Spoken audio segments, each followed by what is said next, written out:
Ranto. Akhirnya si Mbok dan si Ranto ini itu masuk ke kamarnya si Lis. Dan ternyata di sini si Subur itu menyusul nih. Jadi mereka itu bertiga. Dan betapa kagetnya mereka bertiga ketika mereka membuka kamarnya si Ranto dan membuka lemarinya. Di situ terdapat banyak banget tali pocong dan kain kafan. Di sini mboknya si Ranto itu histeris juga, dia itu berteriak lah, wajar lah takut. Karena menurut si Ranto itu kain kafan itu ya emang udah kotor. Assalamualaikum warahmatullahi wabarakatuh. Balik lagi dengan saya Doni Free di channel Sudut Malam tentunya. Apa kabar nih kalian semuanya? Semoga kalian diberikan kesehatan, umur yang panjang, rezeki yang melimpah, dan rezeki yang berkah. Amin, amin, ya robbal alamin. Oke, jadi di episode kali ini saya itu akan menceritakan sebuah kisah. Ini agak beda nih. Bukan cerita pesugihan lagi nih. Jadi saya itu mendapatkan kiriman. Bukan kiriman sih. Ini jadi ada seorang bapak-bapak ini masih masih ada hubungan keluarga sama saya, dan dia itu pernah mengalami tragedi yang dimana itu terjadi pada temannya orang ini nih. Cerita ini terjadi di tahun 1984, di mana si Ranto ini dia itu mempunyai sahabat, sebut saja namanya Lis. Tapi si Lis ini dia itu merupakan seorang pria, bukan cewek ya.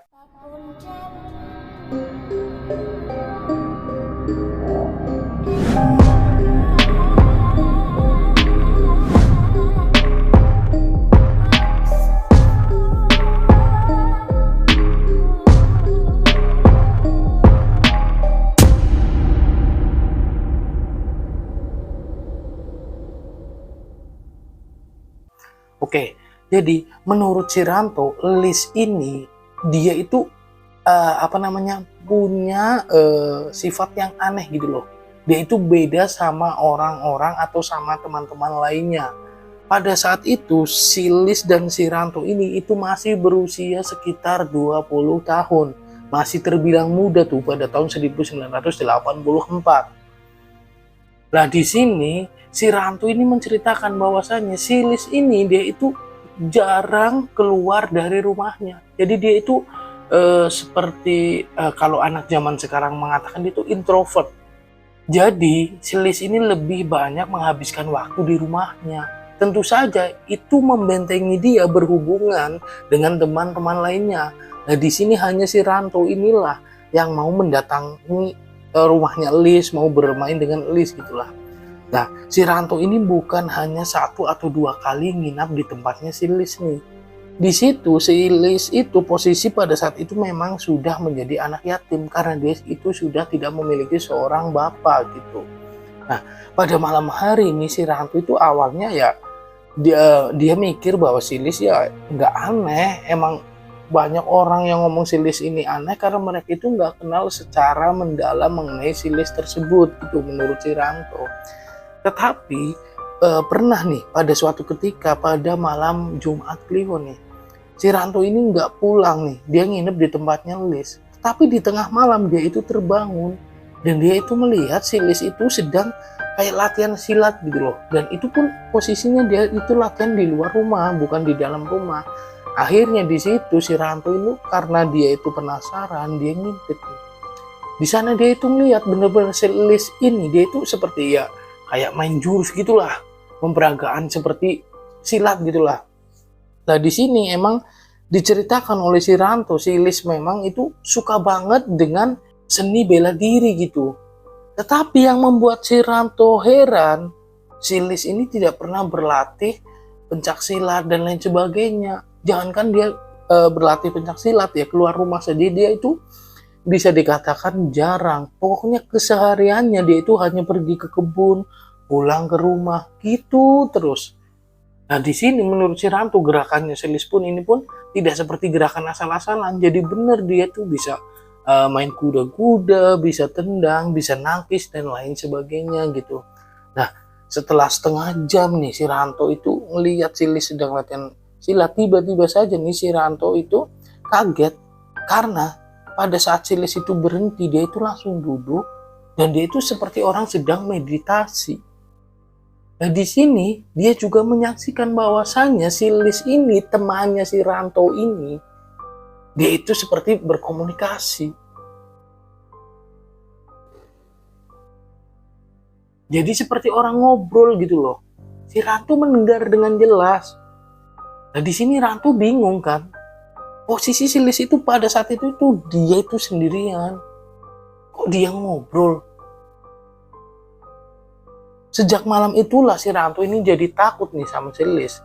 Padahal ya sebenarnya menurut si Ranto, si Lis itu anaknya baik, pendiam gitu. Tapi memang rada-rada aneh gitu.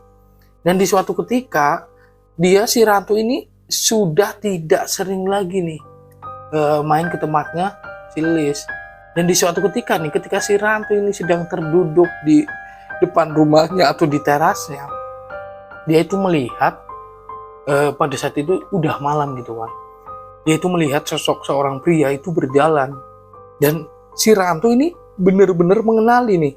Ya karena kalau kita pun misal kita udah akrab, ketika kita melihat teman kita, walaupun kita tanpa melihat wajahnya, kita hanya melihat bentuk tubuhnya, kita kan sudah bisa mengenali lah yang diceritakan oleh Ranto itu seperti itu. Jadi di sini sih Ranto ini yakin banget bahwasannya pria yang melintas di depan rumahnya itu yang berjalan itu adalah si Lis. Nah, di sini si Ranto itu penasaran. Akhirnya dia itu diam-diam mengikuti, dan di sini si Ranto ini ditemani oleh satu temannya lagi. Namanya itu si Subur. Jadi Ranto dan si Subur ini mengikuti si Lis ini nih berjalan. Dan mereka berdua itu kaget banget. Karena si Lis ini ternyata menuju tempat pemakaman umum yang berada di desa mereka. Ini ngapain loh? Malam-malam, ya kan? Si Lis ini masuk ke tempat pemakaman umum. Di sini si Subur sama si Ranto malah bingung nih, justru bingung mereka berdua. Mereka pun mau mengikuti lagi, tetapi mereka takut karena si Lis ini masuk ke dalam kuburan itu loh. Akhirnya mereka berdua ini, si Subur dan si Ranto, hanya menunggu di depan pemakaman gitu, nggak nyampe masuk ke pemakaman lah. Nah di sana terlihat nih menurut si Ranto, si Lis ini dia itu menggali makam. Nah di sini otomatis nih si Ranto dan Subur ini jadi takut banget sama si Lis ini. Ngapain si anak coba gali-gali makam gitu loh. Dan bahkan menurut si Ranto, dia itu sempat melihat dia itu mengambil kain kafan dari makam tersebut. Nah setelah mereka berdua ini melihat itu, akhirnya mereka berdua ini memutuskan untuk balik ke rumahnya si Ranto. Mereka berdua ini takut gitu loh. Dan setelah mereka duduk itu udah agak lama gitu ya, dia itu melihat si Lis tuh balik tuh. Dan mereka berdua itu pada saat itu posisinya udah di dalam rumahnya si Ranto. Dan mereka berdua itu melihat bahwasannya si Lis ini dia itu membawa kain kafan tersebut. Jadi diikat di bagian pinggang seperti orang itu mengikat sarung gitulah orang zaman dulu. Nah di sini mereka berdua itu benar-benar ketakutan banget nih. Nah singkat cerita, pada hari berikutnya nih, si Ranto dan si Subur ini masih penasaran banget. Sebenarnya ngapain si Lis itu ngambil kain kafan yang berada di makam. Dan di sini mereka berdua itu memutuskan untuk main ke tempatnya si Lis. Tetapi di situ mereka berdua itu tidak ada tujuan menanyakan hal itu. Mereka itu hanya pengen tahu gitu loh, yang dilakukan si Lis itu ketika siang hari itu ngapain gitu selain berkebun. Nah sesampainya di sana mereka berdua, ternyata si Lis ini tidak ada di rumahnya, hanya ada simboknya si Lis. Simbok itu adalah ibunya si Lis. Akhirnya mereka berdua itu disuruh masuk karena memang si Subur dan si Ranto ini udah sering tuh main ke tempatnya Lis. Nah, karena memang sudah terlalu terbiasa di situ, si Ranto itu dan si Lis itu udah kayak rumah sendiri, bebas gitu kan. Mereka berdua pun masuk ke dalam kamarnya si Lis. Dan ketika mereka berdua membuka pintu, mereka itu kaget banget. Karena di situ itu sudah banyak banget kain kafan yang tergeletak, bahkan talinya saja tali kain kafan itu loh, itu dicantel-cantelin di jendela. Jadi seperti dikoleksi gitu. Nah mereka di sini bingung banget nih, bingung dan kaget. Akhirnya tidak lama setelah mereka itu menutup pintu kamarnya si Elis, dan mereka berdua ini pun pergi ke ruang tamu. Karena mereka berdua ini duduk udah terlalu lama dan si Elis ini tidak kunjung pulang ke rumahnya, akhirnya mereka berdua ini memutuskan untuk pulang kembali ke rumah masing-masing. Tetapi sebelum mereka itu sampai ke rumahnya masing-masing, mereka itu menemukan atau melihat warga itu banyak banget lagi ngumpul di depan tempat pemakaman yang semalam itu didatengin sama si Elis ini nih. Nah karena mereka berdua ini kan kepo, mereka pengen tahu nih ada apa sih gitu kan. Akhirnya mereka berdua itu mengunjungi makam tersebut, di mana di situ warga itu banyak warga yang sedang berkumpul di situ. Dan ternyata di situ semua warga itu geger karena menemukan ada 3 makam yang digali. Bahkan nih ada satu makam yang jenazahnya ini benar-benar masih utuh nih. Jadi diceritakan jenazah itu tuh baru meninggal sekitar 4 hari. Dan itu pun kain kafannya udah nggak ada. Jadi jenazah itu benar-benar nggak dipakein kain kafan gitu. Dimana nggak geger coba. Ceritanya langsung nyebar gitu. Nah di sisi lain mereka berdua ini juga sebenarnya kan tahu bahwa yang lakuin itu adalah Elis. Tapi mereka berdua ini nggak mau ngomong sama warga. Mereka juga bingung kan, di sisi lain si Elis ini temannya walaupun berkepribadian aneh gitu. Dan yang jelas mereka berpikir ini antara Subur dan si Ranto, jika mereka memberikan pengakuan pasti urusannya akan panjang. Walaupun mereka nggak ikut-ikut, tapi pasti mereka akan diikutkan, tak itu menjadi saksi ataupun apa gitu. Singkat cerita, kejadian itu pun udah berlalu sekitar 1 minggu, dan ternyata di situ memang nggak ada titik terang nih, nggak ada yang tahu siapa si pelaku pembongkar makam tersebut. Dan pada keesokan harinya, 1 minggu setelah kejadian itu, si Ranto dan si Subur ini mendengarkan kabar lagi bahwasannya pemakaman di kampung sebelahnya mereka juga ada yang bongkar. Dan di sini mereka berdua itu, resah banget. Ini ngapain si Lis nih?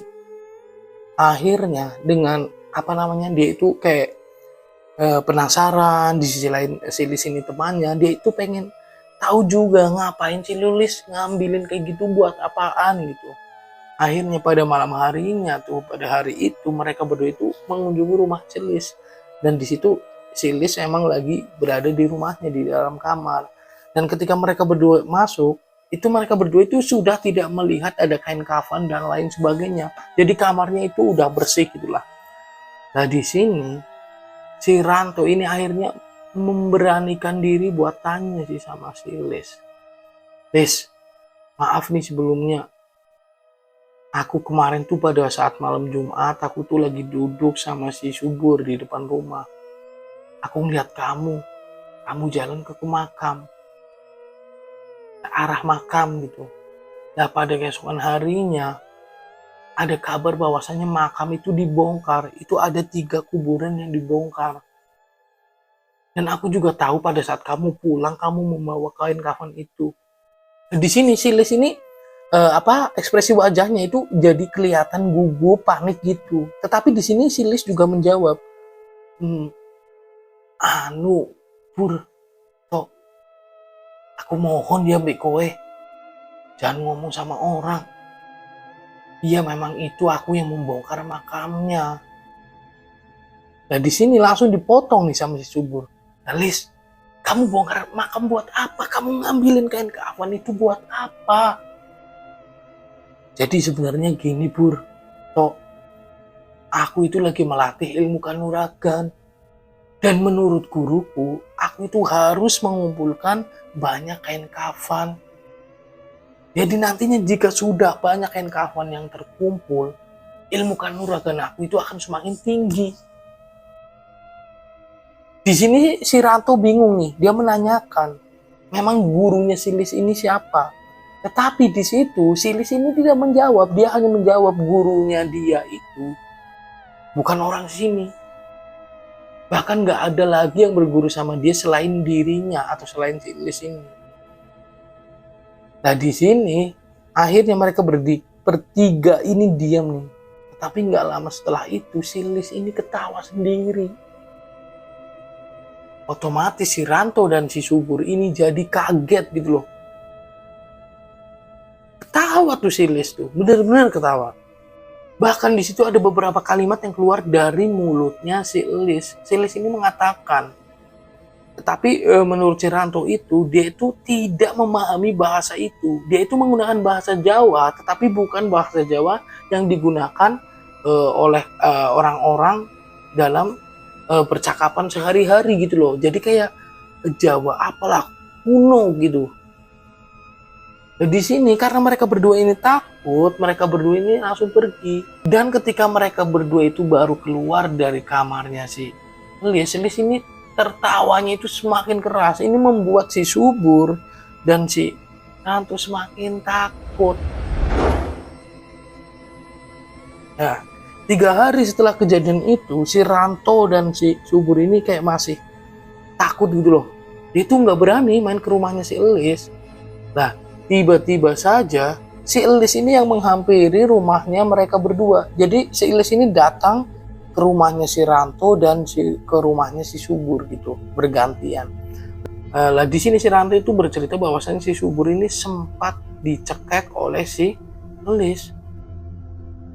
Jadi menurut ceritanya si Subur ini kepada si Ranto, si Lis ini meminta tolong sama si Subur agar jangan sampai ada orang yang tahu rahasia mereka bertiga atau rahasianya si Lis. Jika ada warga yang tahu, maka si Ranto dan si Subur lah ini yang akan bertanggung jawab. Nah di sini menurut si Subur ini pada saat itu dikiranya si Lis ini bercanda. Dia pun menjawab, bakal aku omongin nih semua warga. Lah tiba-tiba saja di situ si Lis ini tanpa ngomong tanpa apa dia langsung menyekik lehernya si Subur. Nah tetapi di sini si Subur itu meminta maaf. Dan akhirnya si Lis ini pun melepaskan cekekannya. Dan ketika si Lis ini pergi, dia itu sambil mengacungkan jari-jarinya kepada si Subur. Di sini Subur benar-benar nyalinya udah nggak ada nih, udah drop banget. Ya kaget, si Lis temen dia yang pendiam kok tiba-tiba berani kayak gitu sama dirinya. Nah, tetapi pada saat si Lis ini menghampiri rumahnya si Ranto ini nggak diapa-apain. Karena di situ emang si Rantonya yang menjawabnya iya aja, oke aja gitu. Nah setelah itu si Lis ini ngomong sama si Ranto bahwasannya dia itu akan mencari kain kafan lagi. Dan target selanjutnya adalah makam yang berada di RW sebelah nih. Masih satu desa gitu. Nah di sini akhirnya si Ranto pun hanya diam, dia tanpa menjawab, tanpa apa. Menurut si Ranto pada saat itu mau azan maghrib kalau nggak salah gitu. Akhirnya dia itu membiarkan si Lis ini pergi. Dan 1 hari berlalu, 2 hari berlalu, itu sampai 4 hari berlalu. Akhirnya di sini si Ranto ini pengen main ke tempatnya si Lis nih. Dia juga penasaran karena beberapa hari kan nggak ketemu. Biasanya itu mereka bertemu terus gitu. Nah sampainya di rumah, dia tuh tanya sama si mboknya si Lis. Ternyata si Lis itu udah 4 hari nggak pulang. Nah di sini itu ada kesempatan si Ranto, dia itu pengen cerita sama si mboknya si Lis nih, bahwa si Lis ini perlakuannya itu aneh banget. Dia pun mengumpulkan kain kafan gitu loh. Dan dia pun ya menceritakan semuanya nih tentang makam yang dibongkar dan lain sebagainya. Itu adalah perlakuan atau dilakukan oleh si Lis. Nah di sini ibunya si Lis ini atau mboknya ini kaget banget. Karena tidak percaya mendengar ceritanya si Ranto. Akhirnya si mbok dan si Ranto ini dia itu masuk ke kamarnya si Lis. Dan ternyata di sini si Subur itu menyusul nih. Jadi mereka itu bertiga. Dan betapa kagetnya mereka bertiga ketika mereka membuka kamarnya si Ranto dan membuka lemarinya. Di situ terdapat banyak banget tali pocong dan kain kafan. Di sini mboknya si Ranto itu histeris juga, dia itu berteriak lah, wajar lah, takut. Karena menurut si Ranto itu kain kafan itu ya emang udah kotor. kan udah tercampur dengan tanah gitu kan. Ada yang beberapa tahun diambil kain kafannya, ada yang baru beberapa hari diambil juga gitu loh. Nah di sini akhirnya mereka bertiga itu langsung menutup lemarinya, dan si Subur dan si Ranto ini harus kayak merangkul ibunya si Lis, karena ibunya si Lis ini benar-benar lemes banget. Dia itu nggak percaya bahwasanya kok anaknya kayak gini. Diceritakan juga tuh sama si Ranto kepada ibunya si Lis bahwasanya si Lis ini katanya sedang belajar ilmu kanuragan. Dan setelah itu pun ketika ibunya si Lis ini udah membaik, si Ranto dan si Subur memutuskan untuk pulang karena pada saat itu juga waktu udah terlalu malam gitu. Dan ternyata sampai 5 hari, 6 hari, 7 hari itu nggak ada kabar mengenai keberadaannya si Lis. Dan tepat di hari ke-10 menghilangnya si Lis, Subur dan si Ranto ini mendapatkan kabar bahwasannya si Lis ini ditemukan, dia itu tewas di dalam lubang kuburan. Tuh geger tuh semua warga.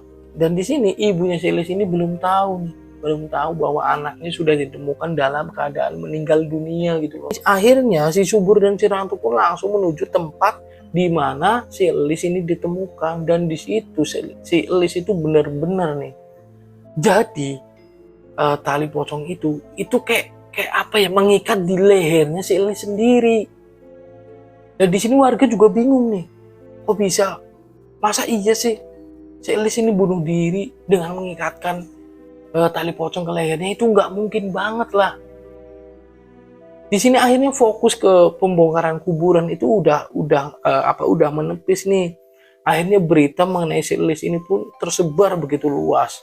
Dan di situ diceritakan juga bahwasannya si Lis ini udah aromanya dan baunya itu udah ampun banget. Dan bahkan menurut si Ranto itu udah keluar kayak belatung-belatung di bagian tubuhnya si Lis. Dan setelah itu akhirnya warga ini membawa si Lis ini ke rumahnya. Dan di situ akhirnya terbongkar semuanya. Si Ranto dan si Subur ini pun menceritakan semuanya kepada warga. Dan itu adalah pengalaman Pak Ranto. Sampai sekarang beliau itu masih hidup, dan dia juga mengatakan bahwasanya kejadian itu tidak akan pernah bisa terlupakan di dalam hidupnya. Oke, cerita pun berakhir. Jadi terima kasih buat teman-teman yang sudah menonton dan mendengarkan cerita ini sampai selesai. Dan buat kalian juga yang pengen mengirimkan cerita mengenai hal pesugihan horor lainnya, silakan kirimkan saja di Instagram saya di @doni_free. Dan akhirnya saya Doni Free pamit undur diri, sampai berjumpa di video berikutnya. Wassalamualaikum warahmatullahi wabarakatuh.